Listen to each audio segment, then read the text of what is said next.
today we are actually headed out to Citrus Wildlife Management Area.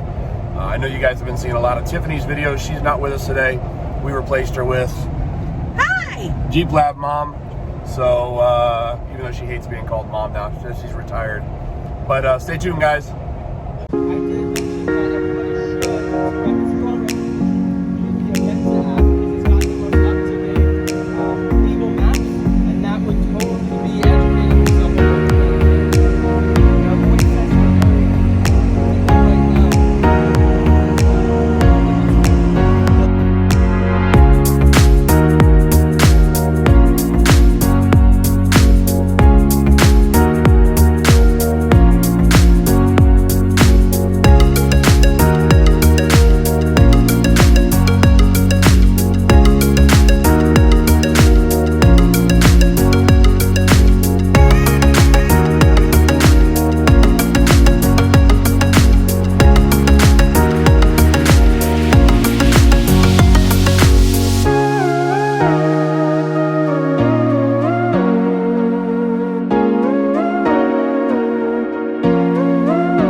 All right, guys, so we just met up with everybody at the meetup spot this morning. So what we are doing today is Quadratec. If you're familiar with Quadratec, they have a 50 for 50 initiative, which is 50 cleanups in 50 states. So we, as Tread Lightly trainers, Dakota, Don Cox, myself, Brian Derry, all applied to get a grant. So cover a little bit of funds, basically just cover like trash bags, safety gloves, waters to keep everybody hydrated on the trail. And then after that, we're actually gonna meet up, get together and have a little time to hang out and meet everybody after we're done cleaning up. But we are headed to Citrus Wildlife Management Area now. We have different groups are set out on different trails. So we've got about 5 rigs. We got a 4Runner, a Power Wagon, a pair of TJs. We're in the Gladiator today. So we are headed in and we're gonna start cleaning up.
great day so far. We did get basically a big old truck full, as you saw in the video, full of stuff, and pretty cool. We actually have a kind of little reward basically for everyone that is helping out with us, and we're going to be taking everybody to Coney Island thanks to Tread Lightly, the Jeep Lab, Florida Trail Stompers. We put together a little something for everybody who volunteered today. We're going to get them some food, get them some beverages, and also gives us a good time to get to meet some new faces and hang out with everybody. So that's where we're headed to now.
All right, guys, well, we are headed home. Again, thanks for joining us today. Thanks to everybody who came out, Florida Trail Stompers, Quadratec for sponsoring this for your 50 for 50 event, Tread Lightly for being our partner continually through many events that we host. But that's it, guys. Good time hanging out, grabbing some hot dogs and whatnot with everybody at Coney Island. So thanks to the staff at Coney Island as well. But don't forget, guys, in order to keep these trails, we've got to maintain these trails. We've got to leave them better than the way we found them. So, you know, not a bad thing to just get a group together, head out to the trails, spend some time cleaning up, or every time you go out, take 30 minutes, take an hour, find a spot, clean it up, leave it better than you found it. So thanks again, guys. As usual, don't forget to like and subscribe, and we'll see you in the next video.